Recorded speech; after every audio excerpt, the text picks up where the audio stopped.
কোথাও না কোথাও সে ওয়াদা দিয়ে আসছে যে আই শ্যাল নট টাচ। সে বলে আসছে যে আমার ক্ষমতায় আসা, আমার দেশে ফিরে আসা, আমার ল্যান্ডস্লাইড ভিক্টরি পাওয়া, আমার সরকারে যাওয়ার শর্তসমূহের ভিতরে এটা থাকবে যে আমি চুপ্পুকে সরাবো না, আমি চুপ্পুকে হাসি মুখে রিসিভ করব, গাড়ির সামনে দাঁড়ায় থাকবো, আমি ৭২-এর সংবিধানের পূজা করব, এটা বাতিল করব না। এই ওয়াদা সে কোথাও না কোথাও দিয়ে আসছে। এই জন্য সে despite understanding the necessary evil, সে এইটা থেকে উজ্জ করতে পারছে না। আর থার্ড হচ্ছে যে সে সিম্পলি নতুন করে নিজের দলকে আওয়ামীকরণ করছে। কারণ বিএনপি শহীদ জিয়া, বেগম জিয়ার রাজনীতিকে অন করে না। সে সেন্টার থেকে সেন্টার লেফটে যাবে এবং এবারের ভোটের যে মার্জিনে আমরা দেখেছি আওয়ামী লীগের ভোট এবং মাইনরিটিদের ভোট নিয়ে বিএনপিকে জিততে হয়েছে। বিএনপির যে হিস্টোরিক্যাল ভোট বেজ, শহীদ জিয়ার পলিটিক্সের যেই ক্যানভাস, এই ক্যানভাস থেকে বিএনপি সরে গেছে। কারণ বিএনপির রাজনীতি আর এক্সক্লুসিভ না। শহীদ জিয়ার রাজনীতি এনসিপিও করে, এবি পার্টিও করে, জামাত সহ ইসলামিক দলগুলোও করে। দিল্লির আধিপত্যবাদের বিরুদ্ধে রাজনীতি, বাংলাদেশপন্থী রাজনীতি, ধর্মীয় মূল্যবোধের রাজনীতি। অতএব বিএনপির রাজনীতি আর এক্সক্লুসিভ নাই।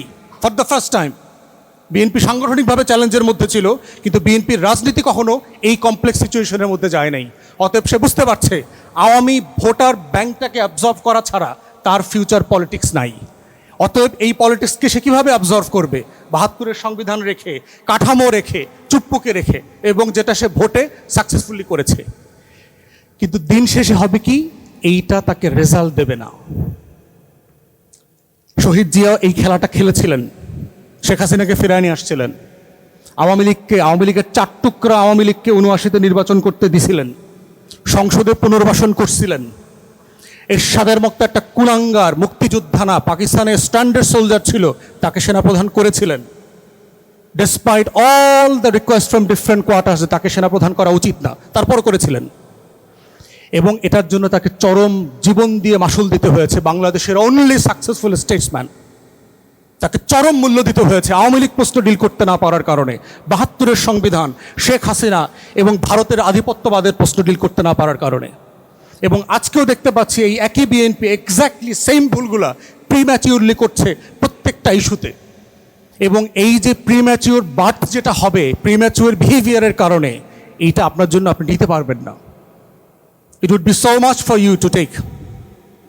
অথবা আমরা বলছি যে এখনো সময় আছে, please come back to your senses, behave just simply with your common sense.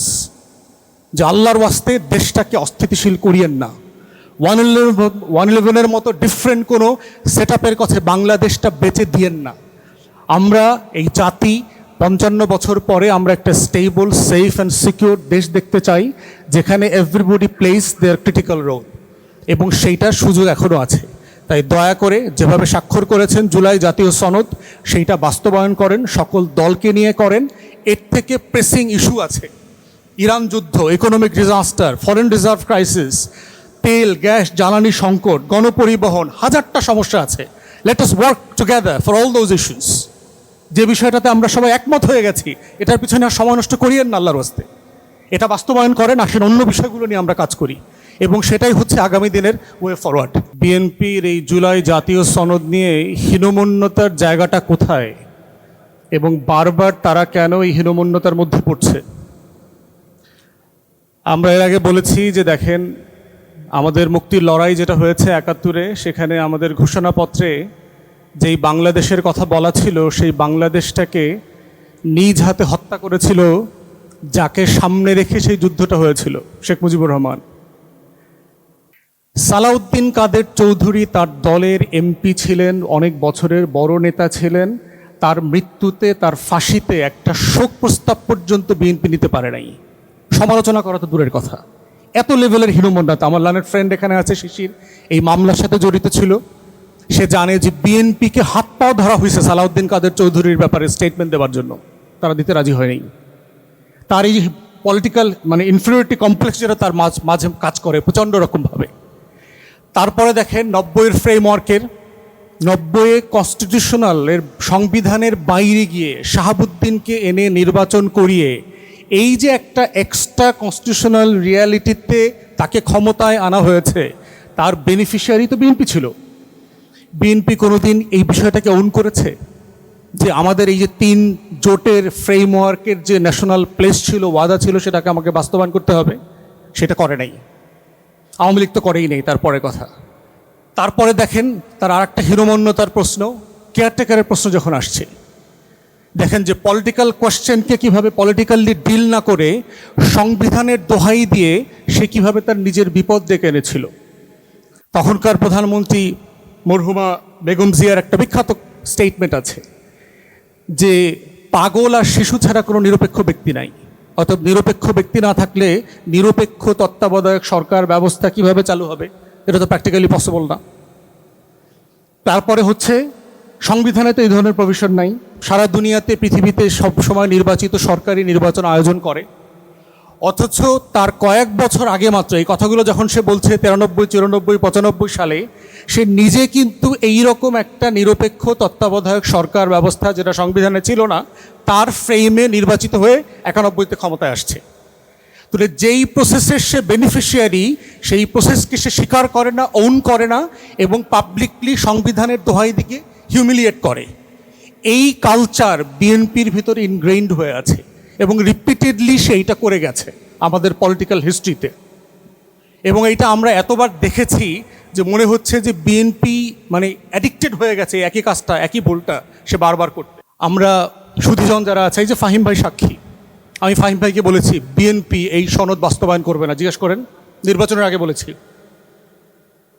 নির্বাচনের আগে কমিশনের মিটিং চলা অবস্থায় আমি ফাহিম ভাইকে বলেছি, বাংলাদেশের যত সিভিল সোসাইটি মেম্বাররা আছে না, খুবই আশাবাদী, রেভলিউশনারি, এইটা হয়ে যাবে সেইটা হয়ে যাবে। আমি বলছি আমার নামে লিখে রাখেন, বিএনপি এই সনদ বাস্তবায়ন করবে না। সুজনের মজুমদার ভাইকে বলছি, শহীদুল আলম ভাইকে বলছি, ক্রিকেট, ওনারা আমাকে নিয়ে হাসাহাসি করতো, হ্যাঁ তুমি বেশি এই সেই রেভলিউশনারি কথাবার্তা বলো, এবার situation has changed, such an upsurge happened, so it cannot be আনডন।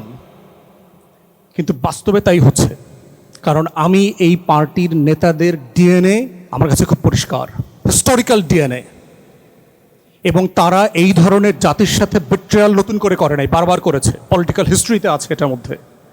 তাহলে এই যে এখন যে একটা যে প্রশ্নটা আসছে, এই প্রশ্নটার ব্যাকগ্রাউন্ডে এই হিস্ট্রিটা জানা এই কারণে জরুরি, কারণ বিএনপি অথবা আওয়ামী লীগ বাই ডিফল্ট এই কাজটা নতুন করে করছে না আমার জাতির সাথে। আমার জাতির যেহেতু গোল্ডফিশ মেমোরি আছে, আমরা বারবার ভুলে যাচ্ছি, মনে হয় এইবারই প্রথমে এই ঘটনাটা ঘটছে। No, it happened many a times in the past, বারবার ঘটেছে এই জাতির সাথে। এবং এই জাতির তরুণরা বারবার রক্ত দিয়ে দেয়ালে দেয়ালে আখরে আখরে আবার পলিটিশিয়ানদেরকে মনে করিয়ে দিয়েছে যে আমরা রক্ত দিয়ে আপনাদেরকে মনে করিয়ে দিচ্ছি, ইট ওয়াজ ইউর ন্যাশনাল প্লেজ। এবং দেখেন জুলাই জাতীয় সনদ আমরা যারা স্বাক্ষর করেছি, অঙ্গীকারনামায় লেখা আছে যে আমি আদালতে অথবা অন্য কোনো ফ্রেমে এই অঙ্গীকারনামায় এটা ওয়াদা করছি যে এই সনদকে আমি চ্যালেঞ্জ করব না। দেখেন আমার লার্নার ফ্রেন্ড শিশির গতকালকে বলেছে, গুরুত্বপূর্ণ প্রত্যেকটা সংস্কারকে সে চ্যালেঞ্জ করেছে আদালতে, ব্যাকডোর দিয়ে করছে। ভাবখানা এরকম যে আমরা whole nation is a bunch of idiots, we are simply do not understand their backdoor palace politics.